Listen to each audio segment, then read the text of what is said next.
Assalamualaikum warahmatullahi wabarakatuh.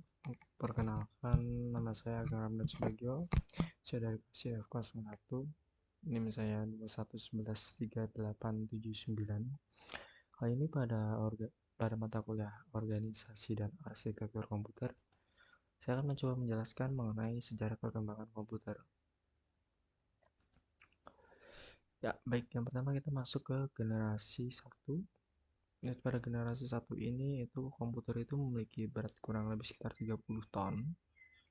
Ditemukan pada kurang lebih sekitar tahun 45 atau 46 sekitaran itu. Tapi sebelum menemukan itu eh, ada seorang insinyur dari sekolah Harvard itu melakukan kerjasama dan IBM, tetapi lebih tepatnya IBM lah yang mengajak kerjasama terhadap insinyur tersebut. IBM mengajak kerjasama untuk membuat komputer yang akan digunakan oleh US Navy. Berhasil mereka membuat sebuah komputer yang diberi nama The Harvard IBM Automatic Sequence Control Calculator yang bisa dikenal dengan Mark I. Nah, Mark I ini kerjanya bisa dibilang ya lambat. Mereka membutuhkan 3-5 detik setelah melakukan inputan.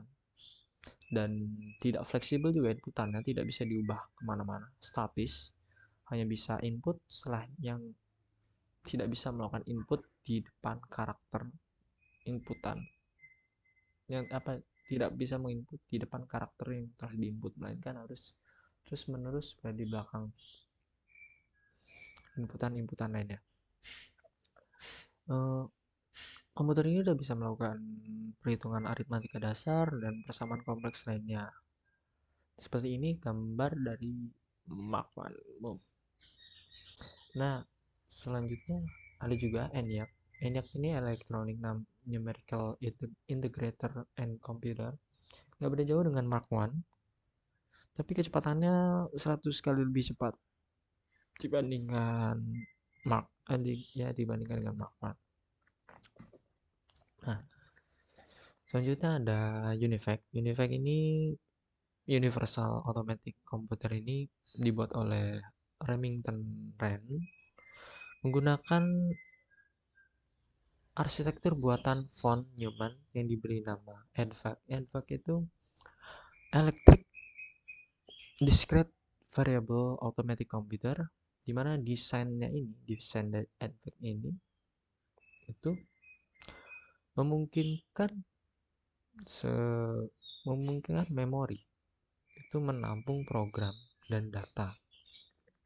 Nah, kunci dari arsitektur ini tuh pada CPU-nya, di mana CPU ini tuh mengatur segala kerja komponen-komponen komputer dengan satu arah. Artinya si CPU ini ya mengatur semua cara kerja komponen-komponen komputer tersebut. UNIVAC ini seperti ini. Baik, selanjutnya masuk ke generasi kedua. Nah, di generasi kedua ini, kalau yang pertama tadi itu generasi pertama itu masih menggunakan tabung, disebut komputer tabung. Nah, generasi kedua ini hadir pada pertengahan, sekitarnya hampir menuju akhir komputer tabung itu selesai. Itu tercipta sebuah teknologi baru menggunakan transistor. Transistor ini diklaim lebih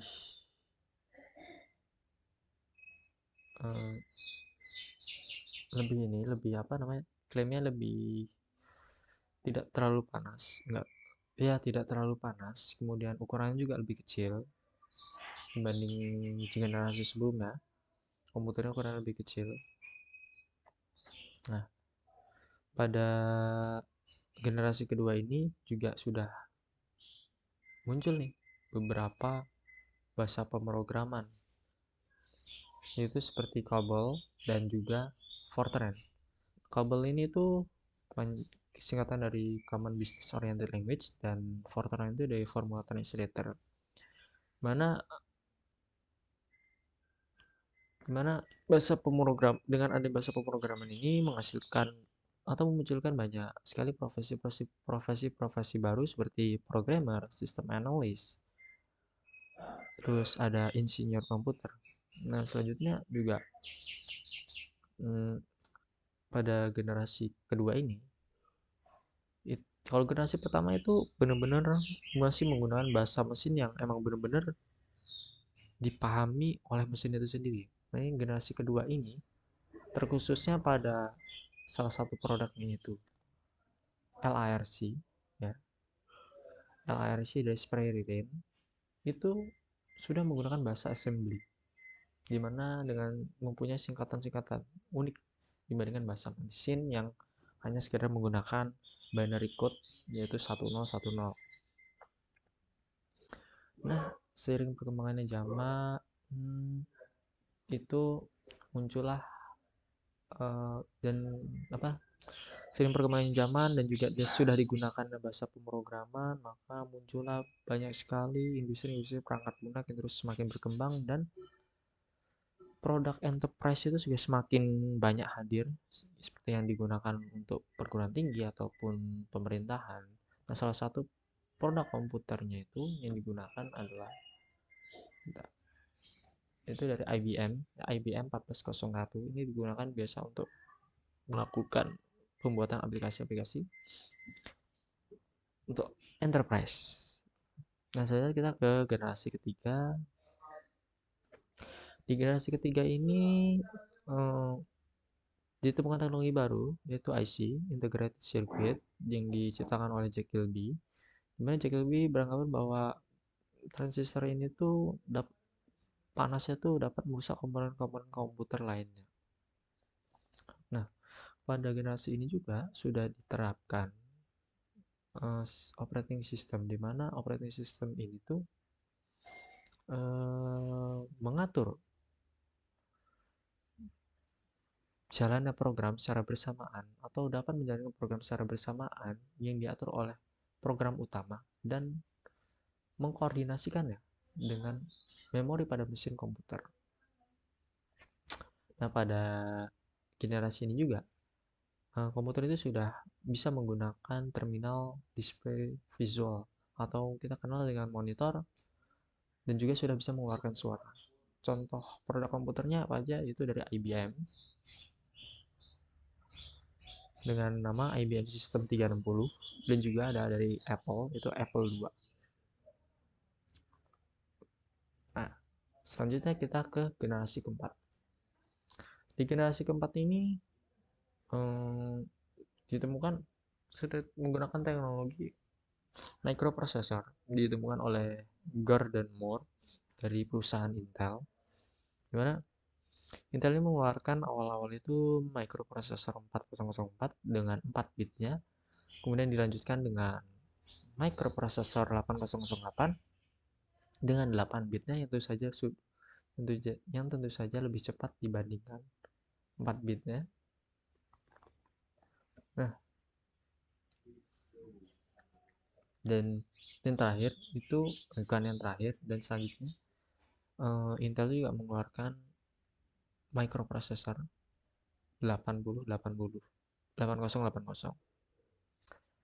Nah, pada generasi ini layar layar ditampilkan sudah bisa berwarna, cuman masih berwarna hijau saja.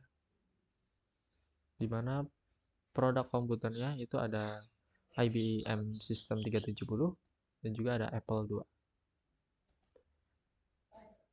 Nah, pada generasi ini juga nih, sistem operasinya itu menggunakan Microsoft Basic. Basic itu panjang singkatannya dari Beginners All Purpose Symbolic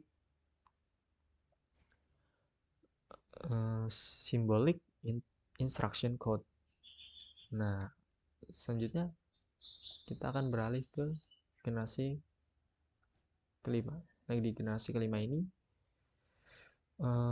perkembangan komputer itu udah sangat-sangat cepat sekali, di mana bahkan Intel dan Microsoft itu bekerja sama.